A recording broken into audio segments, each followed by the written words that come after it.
Takže, vážené predsedníctvo, dámy a páni, aby som vám rada predstavila dve kauzuistiky s takým prekvapivým hydrocefalom, s ktorými sme sa stretli na našom pracovisku. Takže hneď prvá. Išlo o dieťa z druhej gravidity, kde prvé dieťa bolo zdravé, bez nejakej pozitívnej rodinnej anamnézy. Išlo o ohrozenú graviditu, kde matka bola hospitalizovaná v 13. a 16. týždni pre krvácanie. V 19. týždni, ako si môžete všimnúť, na 3D ultrazvuku bez nejakého patologického nálezu. Avšak v 31. týždni matka opäť prijatá na naše oddelenie, necíti pohyby plodu, tvrdnutie brucha. Pri ultrazvuku plodu pri prijatí na gynekológiu už nachádzame v ľavej hemisfére ložisko 7x4 cm. Vyjadrujeme podozrenie na možné krvácanie so sekundárnou dilatáciou mozgových komôr. Antenatálne steroidy podané úplné, 14.10. ukončenie gravidity pre patologické CTG a hroziacu asfixiu plodu. Rodíme dieťa v 31.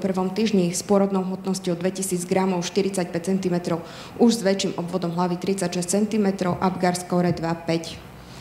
Ide teda o prematúrneho hypotonického novorodenca asfiktického, ktorý si vyžaduje odsatie, stimuláciu, intubáciu, predýchanie ambuvakom, nepriamo masáž srdca, následne protektívnu ventiláciu s podaním kurosurfu a ďalšiu starostlivosť. V popredí objektívneho nálezu je dyskranická hydrocefalická veľká hlava s rozostúpenými švami a veľkou malou fontanelou. Ďalší priebeh hospitalizácie. Ťažká anémia v krvnom obraze s hemoglobínom 77, podávame transfúziu erimasy, hypokoagulačný stav regulovaný plazmou. Ako vidíte, tuto je náš malý pacient po zaintubovaní v inkubátore.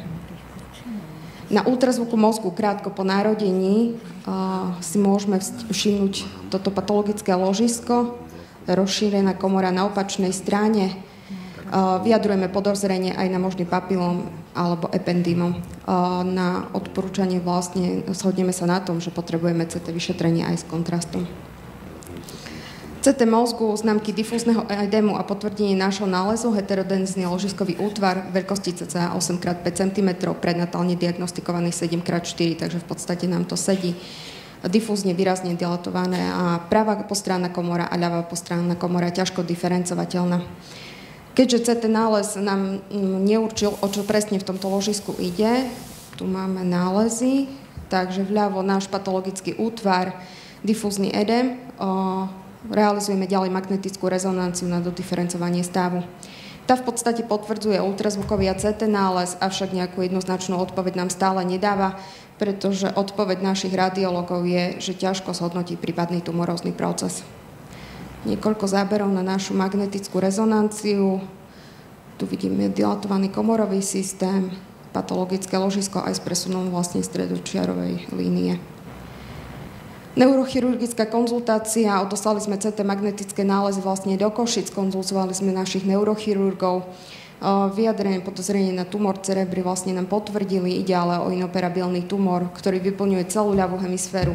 Dieťa je však infaustnom stave a keďže ide o takúto diagnózu po dohode s rodičmi, upúšťame od nejakej ďalšej verifikácie histologickej a punkcie.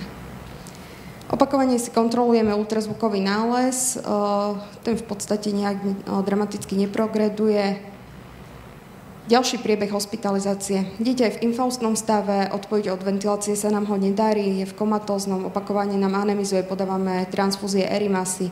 Vyskočila nám tu hyperbilirubinémia s prevahou konjugovanej zložky, tu si môžete všimnúť hodnoty, gastroenterologické vyšetrenie však negatívne, stúpajú nám zápalové markery. Najprv nám obvod hlavy rastie, potom sa nám zmenšuje dieťa, ale desaturuje bradykardia, porucha vedomia a po 35 dňoch nášho pacienta strácame. Takže je otázka na vás, čo si myslíte, o aký tumor sa mohlo jednať. V úvode sme spomínali, že sme diferenciálne diagnosticky na ňo mysleli, takže môžete skúsiť zahlasovať. Nech sa páči.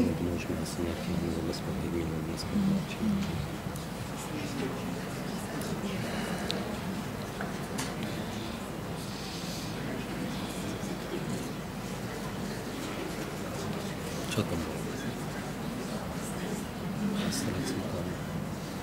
Alebo C alebo E, ale neviem, môže byť aj IBCČ. Ale ja by som si myslel, že astrocytu.